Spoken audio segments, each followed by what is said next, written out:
गणनायकाय गणदैवताय गणाध्यक्षाय धीमहि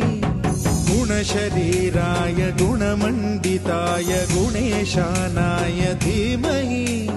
गुणातीताय गुणाधीशाय गुणप्रविष्टाय धीमहि एकदन्ताय वक्रतुण्डाय गौरीतनयाय धीमहि गजेशानाय भालचन्द्राय श्रीगणेशाय धीमहि एकदन्ताय वक्रतुण्डाय गौरीतनयाय धीमहि गजेशानाय भालचन्द्राय श्रीगणेशाय धीमहि